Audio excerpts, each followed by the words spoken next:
Speaker, আপনাকে ধন্যবাদ। মাননীয় স্পিকার, আমাদের মন্ত্রী মহোদয় অত্যন্ত সেনসিটিভ হয়ে গেলেন। উনি লক্ষ্য করলেন না যে আমি সংসদে সবার মধ্যে সীমাবদ্ধ না থেকে কথাটি উত্থাপন করিনি। এটা কিন্তু আমি আমার বক্তব্য দেওয়ার সময় বলি নাই। মাননীয় স্পিকার, আমাদের মাননীয় মন্ত্রী বললেন রোগীকে ভয় দেখাতে হয় না, সাহস দিতে হয়।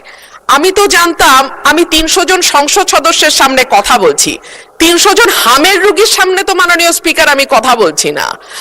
আর সংসদে আমি যদি স্বাস্থ্যের প্রশ্নে বলতে না পারি কথা, সংসদ সদস্যরা যদি ভীত সন্ত্রস্ত হয়ে রোগাক্রান্ত হয়ে যান, তাহলে আর এই সংসদ চালাবো কেমন করে মাননীয় স্পিকার? আমি জুনিয়র সদস্য, আমার বুঝে আসে না। যাই হোক, স্বাস্থ্য অধিদপ্তর জানিয়েছে সর্বশেষ 20 দিন 15ই মার্চ থেকে 4 এপ্রিল 98 জন শিশু সন্দেহজনক হামে মারা গেছে, আর নিশ্চিত মৃত্যু হয়েছে 16 জন। সর্বশেষ 24 ঘন্টায় সন্দেহজনক হামে মারা গেছে 4 জন, নিশ্চিত হামে 2 জনের মৃত্যু হয়েছে। তবে গত 2 সপ্তাহে প্রথম আলো দেশের বিভিন্ন হাসপাতাল কর্তৃপক্ষের সঙ্গে যোগাযোগ করে হামে মৃত্যুর সংখ্যা 61 বলে জানিয়েছে। দেশে হামের মৃত্যু হার ছিল 10 লাখে 1%, আর এখন তা বেড়ে হয়েছে 16.8%। আরো পরিসংখ্যান দিতে পারি মাননীয় স্পিকার, কিন্তু আমি পরিসংখ্যান দেব না। আমি একটা কথা বলি, এই সংসদে যারা বসেছেন আপনারা কোনো না কোনো সন্তানের পিতা, এবং বলা হয় সন্তানের পিতার কাঁধে সন্তানের লাশের চেয়ে আর ভারী কিছু হইতে পারে না।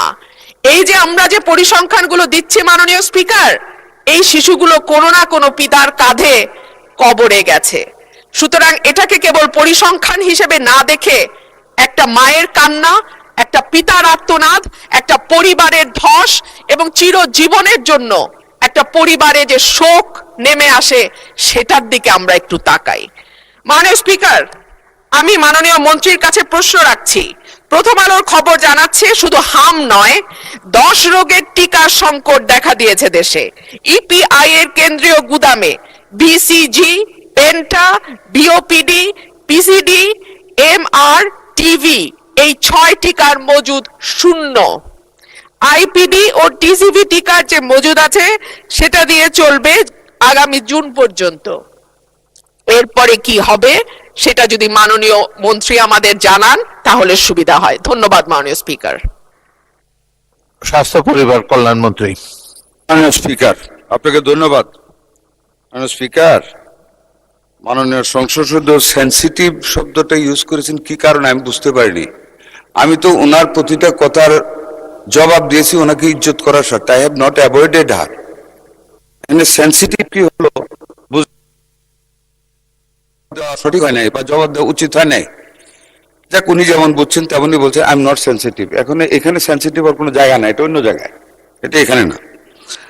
আর সন্তানের পিতা আমরা সবাই আল্লাহর রহমতে, কাজে আমাদের দরদ আছে। সন্তান মারা গেলে পিতার কাঁধে যে এটার ভার কত বেশি এটাও কিন্তু জানি। এই মিজেলসে মাননীয় সংসদ সদস্য, আমি কিন্তু একজন এজেড মানুষ। Though I am looking very young, but I have got age. Don't get nervous. I am fit. মাননীয় স্পিকার, আমি মিজেলসের ওয়ার্ড কিন্তু ভিজিট করেছি despite of my health risk, এবং I cried in Mohakali Infectious Disease Hospital after the first death of a child due to the lack of intensive care unit at that infectious disease clinic. I cried. But I think you have not visited a ward of measles patients. কাজে আমি কিন্তু বুঝি সন্তান, আমার সন্তানেরা হাম হয়েছিল। I have that agony. সুতরাং এটা বলেন না দয়া করে। আরেকটা জিনিস আপনাকে বলি, পরিসংখ্যান বিষয়ে একটু দয়া করে ক্রস চেক করবেন। শুধু একটা পত্রিকা উঠলে এটা আপনি আনছেন, আপনার কোনো দোষ না। I am not blaming you মাননীয় সংসদ সদস্য, বাট একটু ক্রস চেক করেন। এই গভর্নমেন্ট, আমরা কিন্তু we are committed to the welfare of the people. We are committed to do something under the leadership of able leadership of Mr. Tariq Rahman, the Honorable Prime Minister. কাজে একটু cross check করেন যে এই জিনিসটা আপনি দিয়েছেন মৃত্যুর ঘটনায়। আপনার মুখেই কিন্তু একটু কন্ট্রাডিক্টরি বলেছেন। একখানে 98টা মৃত্যুর কথা বলেছেন, আবার নিশ্চিত মৃত্যুর কথা বলেছেন। নিশ্চিত ওয়ার্ডটা এবার ইউজ করা হয়েছে regarding the death only due to the measles attack, যেটা ওয়ার্ল্ড হেলথ অর্গানাইজেশন তারা যেটা নিশ্চিত করেছে আমাদের 41 জন রোগী আমাদের এই পর্যন্ত ওয়ার্ল্ড হেলথ অর্গানাইজেশনের এবং ইউনিসেফের যৌথ সমীক্ষায় ডিউ টু মিজেলস মারা গেছে মাননীয় সংসদ সদস্য।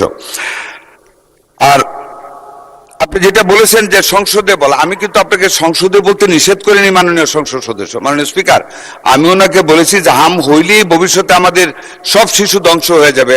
করোনার পরে বলা হয়েছিল যারা করোনার ভ্যাকসিন নিচ্ছে সকল মানুষ, কেউ পঙ্গু হয়ে যাবে, কেউ কিডনি ফেল হয়ে যাবে, কিন্তু করোনা কিন্তু অনেক বছর হয়েছে চলে গেছে, আমাদের কিডনি এখনো ঠিক আছে। আমিও করোনার টিকা নিয়েছিলাম। কাজে আমি কথাটা বলেছি আমাদের মুখ থেকে হ্যাঁ আশঙ্কা থাকবে, কিন্তু মানুষকে আশঙ্কায় ভুগতে আমরা দিব না। এটি মাননীয় সংসদ সদস্যদের দায়িত্ব। আমরা আইন করব জনগণের স্বার্থে। এখানে আমি আপনাকে এই জন্য কথাটা বলেছি, হাম হলে তাইলে কিন্তু মায়েরা অনেক কান্না শুরু করবে যে আমার সন্তানের বোধহয় ভবিষ্যৎ চলে গেল। Only for that